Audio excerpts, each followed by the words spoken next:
Welcome to The Explainer. Today, we're digging into a massive question that's on pretty much everyone's mind. In the age of AI, how do you stay valuable? You know, when technology can do what you do, but faster and at a scale you can't even imagine. The answer, it turns out, might be way more personal than you think. Okay, let's just let that one sink in for a second. Your role is already replaced. Wow, that's a real gut punch, isn't it? It feels so final. But here's the thing, what if it's not an ending? What if it's actually the start of a whole new playbook? This quote, as scary as it is, really points us toward a powerful new strategy for not just getting by, but actually thriving. All right, first up, the AI disruption. Before we can even start talking about solutions, we have to get really clear about the problem. We need to understand just how big this disruption is. Because, look, this isn't just some new software. It's changing the very definition of what it means to be valuable at work. I mean, just imagine this scenario. You build an incredible AI. You enter it into a competition, and you win. That's amazing, right? But then this cold realization hits you. The very thing you just created does the exact same high-value work that you used to get paid really well for. This isn't some far-off future. This is the new reality right now. And just look at how fast the whole digital world has changed. Back in 2017, all you had to do was post something online and you'd get leads. Easy enough. Then the pandemic hit, and suddenly everybody was online. It got really crowded really fast. And now, since 2022, with generative AI, that crowd has turned into just a massive, endless ocean of noise. The old ways of standing out, they've all become commodities. So this huge technological shift, it's not just a problem for businesses. It's kicking off a really personal, deeply professional crisis for a lot of people. We're not just fighting for customers anymore. We're kind of fighting for our own sense of purpose and identity. And this just cuts right to the heart of it, doesn't it? It's that feeling of being totally amazed by what AI can do, but at the same time being completely exhausted by the pressure.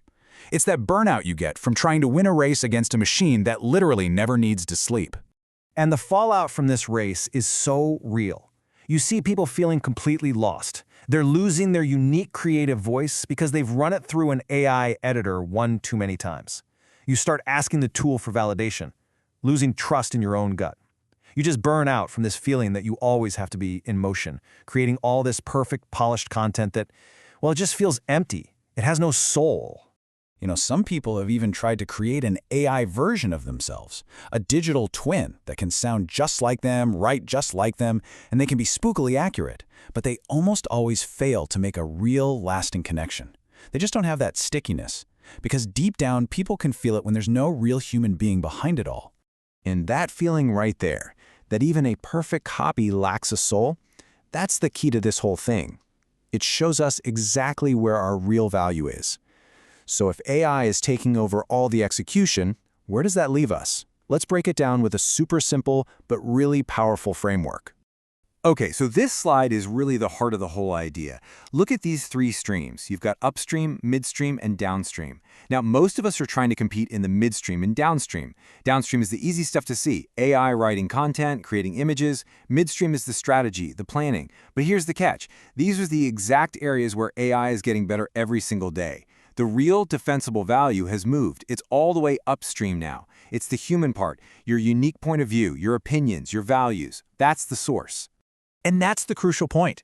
Anybody can go out and use a tool to generate some content. The tools are a commodity, but your upstream thinking, your unique perspective on the world, nobody can replicate that. That is what's truly rare and valuable. Which brings us to the big solution, the main event, the new human moat.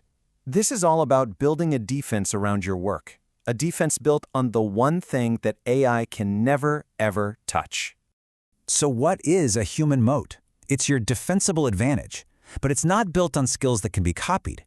It's built on you. It's your authenticity, your values, your ability to make someone feel seen and understood. It's all the messy, wonderful stuff that makes you human. And this comparison just lays it out perfectly. Let AI do what it's good at, right? Logic, speed, data, execution, let it have all that. That frees us up to double down on what we're good at: emotion, connection, empathy, judgment, real authenticity. That's our playground. And this is exactly why the human moat is so incredibly powerful. We think business is all about logic and spreadsheets, but it's not. At the end of the day, people buy from people they trust, from people they connect with. Business is driven by emotion. Think of it this way. An AI can give you a list of solutions. It can spit out information, but it can't be the bridge. It can't be the thing that connects a person's real human pain to the right solution. Only another human can do that by building trust and understanding. That connection is absolutely irreplaceable. Okay, let's bring this all home in our final section, becoming your own brand. How do you actually build this moat? Well, it means shifting your focus from building a set of skills to just building you. I mean, if AI can handle the what, the content, the code, the actual task, then your real value isn't in that anymore. Your value is the who and the why. Who are you? And why do you do what you do? So the biggest pivot you can make in your career is to stop focusing on things that can be automated and start building a brand around your unique self. So, what does building your moat actually look like? Well, it's about being coherent, making sure the person people see online is the same person they'd meet in real life. It's about finding your stability, in you, in your unchanging values, not in some job title that could be gone tomorrow. And maybe most important of all, it's about believing, truly believing, in what you have to offer. Because conviction, that's one thing you can never, ever fake. And that right there, that's it. That's your ultimate competitive advantage. In a world with infinite copies, there is only one you. You are the scarcest resource you have. I love this quote. Your true value isn't just doing tasks. It's being a translator of ambiguity. It's taking someone's confusing, messy, half-formed idea and building something real from it. That's a deeply human skill. It's a kind of magic that a machine can help with, sure, but it could never, ever start on its own. So that's the real question to walk away with. AI can replicate skills, but it can't replicate a soul. So is your humanity your new business plan? Maybe the most strategic move you can make is to become more, not less human. Thanks for joining this explainer.